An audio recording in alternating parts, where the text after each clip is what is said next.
Background. My parents divorced when I, 16-year-old female, was around 4 years old. My mom started dating Jeff when I was 6, and she married him when I was 7. Jeff has a daughter named Mia, 15-year-old female. Jeff has sole custody of Mia, so she always lived with Mom and Jeff. I split my time between my mom and my dad, but when I was 10, my dad died, and so I ended up moving in with my mom and Jeff full-time. From the time we met, Mia saw us as sisters. She always wanted a sister, so I guess it was easy for her. But I never felt that way. I never felt like I was missing a sibling, and never secretly craved one. So, we were never on the same page. We're also very different. She's more outgoing and loves being active. I'm way more introverted and prefer indoor activities. Mia will act like she doesn't care what we do as long as we can hang out, but then she complains about doing things I like. I never want to or ask her to hang out. It's usually just when I'm told I have to. Mia can be naive and selfish. She thought that because she wanted me all the time, I had to stop going to my dad's place. For 3 years, she kept insisting that I wasn't allowed to go. She was rude to my dad the few times they met. After he died, she thought she could decide that I was sharing her room instead of using mine. Then there's my stuffed animal. My dad bought it for me when I was a baby, and I always took it with me everywhere I stayed overnight. I brought it back and forth between both homes, and after my dad died, it stayed with me at my mom's house, or went with me to my grandparents' place when I spent the night. Mia always wanted to share it. She would try to say that she got to sleep with it. Jeff would ask me if she could borrow it, and I always said no, never. Then, after my dad died, she got even more annoying about it, and my mom tried to set up a schedule for it. I lost my temper, and my mom backtracked on that idea. Even today, she still tries to make it a shared possession. I don't let her see it and keep it on me at all times. Even at school, it's always in my backpack. I know people will say that this is a typical sibling relationship, and I guess it is, but I don't love her or consider her as my family, and I never have. Recently, for school, we had to do this family history project. It could be about whoever we considered family, and I mostly wrote about my dad and my paternal family. I did mention that I had no siblings. I hardly mentioned my mom, and never mentioned Jeff or Mia. The night I finished, my mom and Jeff decided they wanted to look over both of our homework assignments, and Mia decided to read mine over my mom's shoulder. I was in the bath, and when I came downstairs, I found Mia crying, and my mom and Jeff were both angry. Mia said that I should have mentioned her, and my mom and Jeff said that I didn't think of Mia's feelings at all with my homework. Mia tried to avoid me for a few days, and she expected me to say that I missed her and apologize. When I didn't do that, she and my mom told me that I should feel way worse and how I never should have written any of it. My mom said that I declared myself an only child when I haven't been since I was 6. Am I the a hole? Now, for a few comments before the update. Comment 1. Your mom found someone to spend her life with. Good for her. It would be optimal if all the extra family members meshed as well, but it's ridiculous of the parents to try and mandate it. Mia's behavior is especially over the top. She seems aggressively possessive of you for no clear reason, and her claims on your very personal possessions, stuffy, your actions, visiting your dad, and your personal space, sharing a room, border on Looney Tunes. Your feelings about the situation are understandable and completely normal. Their attempts to force you into a relationship with Mia, a relationship you never wanted, are not helping. Not the jerk, NTA. Comment 2. Not the jerk. Mom, Jeff, you are failures. You've been forcing me to shoulder Mia's emotions because you're too lazy to actually parent. Not only that, you forced me to do it while grieving a parent. Mom, you chose Jeff and Mia, I did not. Only a narcissist would expect me to have the same feelings about her choices as her. That's great for you, but I did not and would not choose these people. Someone isn't my family just because you sleep with their dad. Sorry doesn't work like that. Maybe you should focus less on trying to guilt me every second of my life and get Mia therapy because she's deeply unwell. Now for the update. Hey Reddit. It's been 3 months since I last posted about my family drama, and boy, do I have an update for you all. Buckle up, because things have gone from tense to downright explosive. After the whole family history project fiasco, things at home were icy, to say the least. Mia was avoiding me like the plague, and my mom and Jeff were giving me the silent treatment. I thought it couldn't get any worse, but oh, was I wrong. A few weeks ago, we had a family dinner for Jeff's birthday. It was supposed to be a nice evening, but halfway through, Mia dropped a bombshell. She announced that she had applied to a summer exchange program in another country. The room went silent. Mia looked at me with this expectant gaze, like she was waiting for me to beg her not to go. But I didn't. I just said, "That's cool," and went back to eating. You could cut the tension with a knife. The next day, I found out that Mia hadn't actually applied for the program. She made it up to get a reaction out of me. When I confronted her about it, she broke down and admitted she felt like I didn't care about her at all. I didn't know what to say. I mean, we've never been close, but I didn't think she'd go to such lengths for attention. In the midst of all this, my mom tried to mend fences by organising a Sisters' Day out for Mia and me. I went along with it, hoping it would smooth things over. We went shopping, had lunch, and even saw a movie. It was okay, I guess. But then, as we were heading home, Mia insisted we take a detour to our old neighbourhood where my dad and I used to live. Standing outside the house where I'd spent my early childhood, memories flooded back. Mia started talking about how she wished she could have met my dad, how she felt like she missed out on having a real sister because he was gone. It was a strange moment, and for the first time, I saw a different side of Mia. I didn't know what to make of it. Just when I thought things might be getting better, another curveball came my way. Remember my stuffed animal, the one my dad gave me? Well, one day, it went missing. I tore my room apart looking for it, but it was nowhere to be found. I was devastated. That's when Mia came into my room, holding the stuffed animal. She said she'd found it in the living room and thought it was hers. I was furious. How could she think it was hers after all the times I told her it wasn't? We had a huge fight. I yelled, she yelled, and then Jeff got involved. He tried to mediate, but things just escalated. In the heat of the moment, Mia blurted out that she'd taken the stuffed animal on purpose.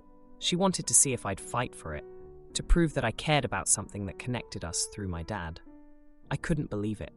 I felt so betrayed. The aftermath was a mess. My mom was upset that we were fighting again, and Jeff was stuck in the middle, trying to keep the peace. I started spending more time at my grandparents' place to avoid the drama at home. Now, here's where the misunderstanding comes in. Last week, I came home from school to find Mia in tears again. She'd been looking through some old photo albums and found pictures of me and my dad. She thought I'd put them there to hurt her, to remind her that she'd never be a part of those memories. But the truth was, I hadn't touched those albums in years. My mom had been the one to take them out, hoping to find a way to connect our blended family by showing Mia more about my dad's side. It was a well-intentioned move that backfired spectacularly. So, here we are. Mia's upset, thinking I'm trying to exclude her from my past. My mom's trying to fix things she didn't break, and I'm just tired of all the drama. I never wanted any of this. I just wanted to keep my memories and the few things I have left of my dad to myself. Is that so wrong? I set up college funds for all 3 kids with one condition, and daughter wants to attend community college. BC, it waives tuition fees. Oh boy, she missed the deadline to enroll in most universities. My ex-wife and I, 51-year-old male, have 3 children together. We have 2 sons who are 15 and 13, and a daughter who is now 18. Their mother and I agreed on a 50-50 custody arrangement after we split up, and have stuck to it until this issue arose. My daughter hasn't spoken to me since last summer due to an argument she and I had about college. I have college funds for all 3 of my kids, and had an agreement with them that they would receive it after graduating high school, as long as they attended a state university, not community college. I wanted to set them up for success later on, and I knew future employers would take them more seriously if their degree was from a legitimate 4-year college. Last spring, my daughter and I got into an argument about this. She was filling out financial forms for college and asked me for my tax returns. While we were going over the forms, I noticed that she put down a local community college. and when I pointed it out, she told me that her mother encouraged her to because they waived the tuition fees for first-time college students, so we wouldn't have to pay for any of it. I told her that she shouldn't be asking me for my information if she was going to use it to do something that I've made clear I don't support. She told me that she thought I just meant I was against paying for it, and I told her that I had been crystal clear and that she knew what I had meant, and that she was being sneaky and taking the easy way out. Eventually, I stormed out. I figured that it would blow over by the next day, as it usually does when we have a fight. However, she told me a few days later that she reached out to the financial aid company and asked to submit the forms with only her mother's financial information. They ended up approving her request, but it was a long process and didn't get completed until after the deadline to enroll in most universities for the fall semester. As a result, she wasn't able to start college last semester and ended up getting a job instead. My daughter told me that since I clearly wasn't going to help her, that she would move in with her mother full-time after she turned 18, which was during the summer, and she started college this semester. I told her that was ridiculous and that she was being petty and that she sabotaged herself, and if she had just enrolled in a real college like I told her to, she would have been able to complete the paperwork without a problem. She told me that she hated me and was cold and distant to me until she moved out permanently. That was all during spring and summer of last year, and my daughter hasn't spoken to me since. I pretty much forgot about it until my youngest son told me this morning that he misses her being there when they spend the week at my house, and how he wishes I hadn't been so harsh. In retrospect, I might have been too harsh with it. Am I the idiot? Now, for a few comments before the update. Comment 1. You are the jerk. 100% and jerk. Going to community college was the best decision I ever made. I got my general education requirements out of the way at a quarter of the cost. And now I'm the president/CEO of a company. You should have been supportive and proud of her, and instead, you treated her like she was beneath you. I'm not sure you can repair your relationship with her after what you did, but I hope the first words out of your mouth are, I'm sorry. Comment 2. You are the jerk. Yeah, community college is a bad plan if you're trying to go for a high-power academic career, or planning to apply for a top-tier medical school or graduate program. Is that what she's planning? Why is this entire conversation about where she's going and not about what she's planning to study and why she thinks community college is a better fit? I pretty much forgot about it. It being your oldest child? Now, for the update. Hey everyone, thanks for all the support on my last post. It's been a crazy few days and I've got quite the update for you all. So, after my youngest son mentioned missing his sister, I couldn't shake the feeling that I needed to make things right. I decided to reach out to my ex-wife to see if she could help me mend things with my daughter. She agreed to talk to our daughter about meeting up with me. The next day, my ex-wife called me with news that made my heart sink. My daughter had been seeing someone, a guy she met at her job. This guy was older, and my ex-wife didn't approve of him. She thought he was bad news, and she was worried. I felt a pang of guilt, thinking that if I hadn't pushed my daughter away, maybe she wouldn't have ended up in this situation. I was determined to fix things, so I asked my ex-wife to set up a dinner for the four of us. Me, her, our daughter, and this new guy. I wanted to meet him and show my daughter that I was willing to be a part of her life, no matter what. The dinner was tense from the start. My daughter was standoffish, and her boyfriend had an arrogance about him that rubbed me the wrong way. But I kept my cool, trying to reconnect with my daughter. I asked about her job, her plans for the future, and I even apologized for the argument we had about college. That's when things took a turn. Her boyfriend started bragging about how he was going to start his own business and how my daughter was going to help him with it. He made a snide remark about how she didn't need college when she had him. I saw red, but I bit my tongue. My daughter seemed to shrink a little at his words, and I realized she wasn't as happy as she was pretending to be. After dinner, my daughter asked to speak to me alone. We walked to a nearby park, and she broke down. She admitted that her boyfriend was controlling and that she felt trapped. She said she missed her family and that she was sorry for how things had turned out. I hugged her, and we both cried. It was a moment I'll never forget. I offered to help her leave him, but she said she needed to figure things out on her own. She wasn't ready to come home yet, but she promised to keep in touch. It was a small victory, but it was something. The next day, my sons were over, and I told them about the dinner. They were shocked, but happy to hear that their sister was talking to me again. We spent the day together, playing video games and just being a family.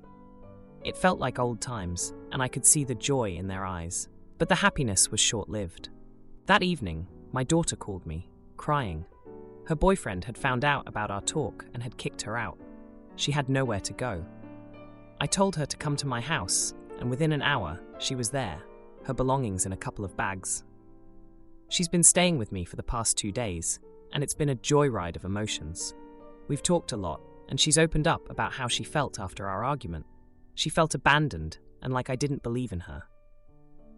I apologized, and we've been working through it. My sons are thrilled to have their sister back, and it's like we're a complete family again. But there's a sadness there too. My daughter is starting over, and she's unsure about her future. She's considering enrolling in college next semester, but she's scared. As for me, I'm just grateful to have her back in my life. I've realized that my approach to parenting needs to change, and I'm working on being more supportive and less controlling. Mom resents me for Dad not staying with her after one night stand. Now her husband Greg disrespects Dad and tries to be the father figure. I refuse to cook or spend time with them. My parents had a one-night stand, and I'm the result of that. The relationship with my mom has always been strained because she resents my dad for not being with her after they made me, something she has voiced on and off for my whole life. Even when I, 16-year-old male, was like 5, I remember her ranting about how selfish my dad was for that. She engaged in parental alienation a lot over the years, but the courts never did anything, and my dad did try to fight against it in court. When I was 7, my mom got with her husband Greg, and they have kids together.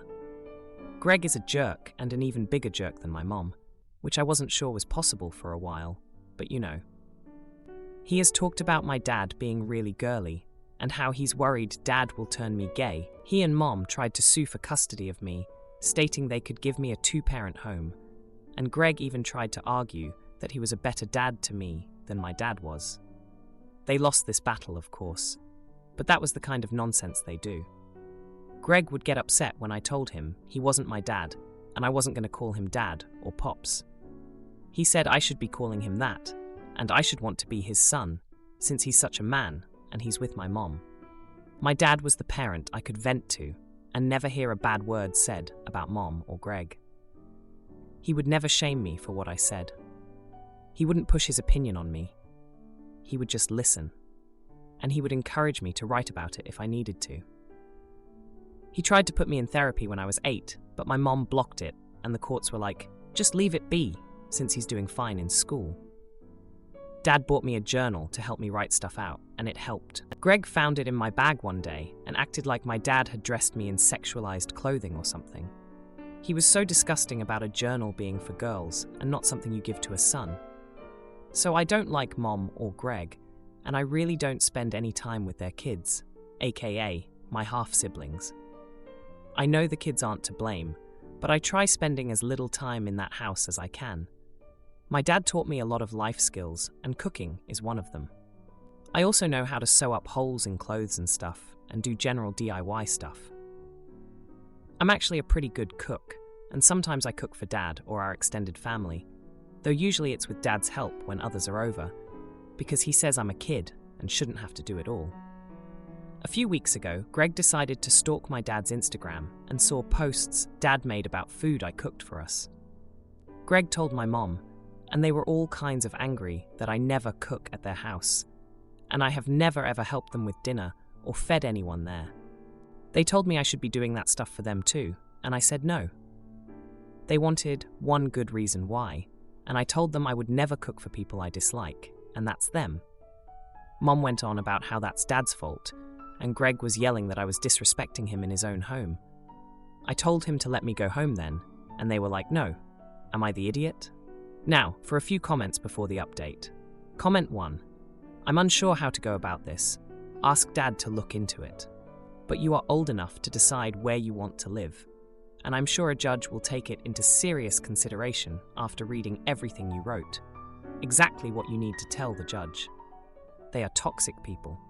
Greg is just creepy and hateful. Journals are not just for girls. As for Mom, I do not agree with any woman who alienates her child from their father, unless serious abuse is taking place, and they have courts for that. I'm sorry you have to deal with the nonsense they dish out. Just remember, this too shall pass. I wouldn't cook for them either, neither would appreciate you anyway. Good luck, and hang in there. Not the idiot. Comment 2. Not the idiot. Greg and your mom sound like toxic, selfish people. It's no wonder you would limit your interactions with them as much as you can. They didn't ask you to cook for them before. They only want you to now out of jealousy. Your dad, on the other hand, sounds like a great father and role model. It's great that you have him to help you weather the storm. Now, for the update. A lot has happened since my last post, and I've got to say, things have taken some unexpected turns. After the whole cooking fiasco, things at my mom's house got even more tense. Greg, who's always been a thorn in my side, took it to a whole new level. He started picking fights over the smallest things, like if I left a glass on the counter or didn't say thank you loud enough. It was like he was looking for reasons to be mad at me. But the real heartbreak came out of nowhere. My dad, who's always been my rock, got into a huge argument with my mom over the phone.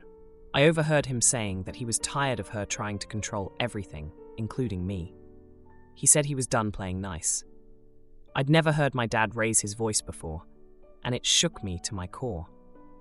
The next thing I knew, he was packing a bag and telling me he needed to clear his head for a few days.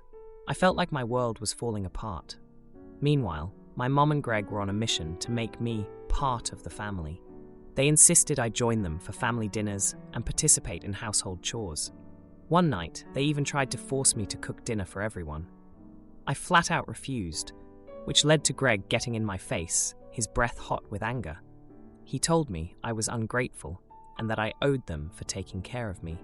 I shot back that I didn't owe him anything, especially not respect. The tension at home was unbearable. I started spending more time at my dad's empty apartment, just to get away from Greg's constant badgering. It felt like a safe haven, even though my dad's absence was a constant reminder of the chaos. Then, one evening, my mom sat me down for a serious talk. She told me that she and Greg were considering a separation. She said that the stress of dealing with me and my attitude was part of the reason their marriage was on the rocks. I couldn't believe she was trying to pin this on me. I was so angry, I couldn't even speak. I just got up and walked out of the room. A few days later, my dad came back. He looked tired and worn out, but he hugged me like he never wanted to let go. He apologized for leaving so suddenly and promised it wouldn't happen again. I wanted to believe him, but the fear that he might leave again lingered in the back of my mind. Things didn't get any better with my mom and Greg. They were constantly at each other's throats, and I was always caught in the middle. Greg would throw my dad's name around like an insult, and my mom would just stand there saying nothing to defend me or my dad. One night, the inevitable happened. Greg and my mom had a blowout argument that ended with Greg storming out of the house. He didn't come back for days. My mom was a mess, and for the first time, I saw her as vulnerable. She cried a lot and kept saying she didn't know what to do. I felt bad for her, but I also felt angry that she was trying to make me feel guilty for their problems. In the midst of all this, I found out from one of my half-siblings that Greg had been saying some really nasty things about my dad behind his back. Things about how he was a bad influence on me, and how I'd end up just like him if I wasn't careful. I was furious. I confronted Greg about it when he finally came back, and we had a huge shouting match. It ended with him saying that maybe it would be better if I just lived with my dad full time. I was stunned. Part of me wanted to leave and never look back, but another part of me was scared of what that would mean for my relationship with my mom and my half-siblings. If you liked this video, you'll probably like these too. Also, while you're here, please consider subscribing. It's your support that keeps this channel alive and allows me to make better and longer videos. Have a great day.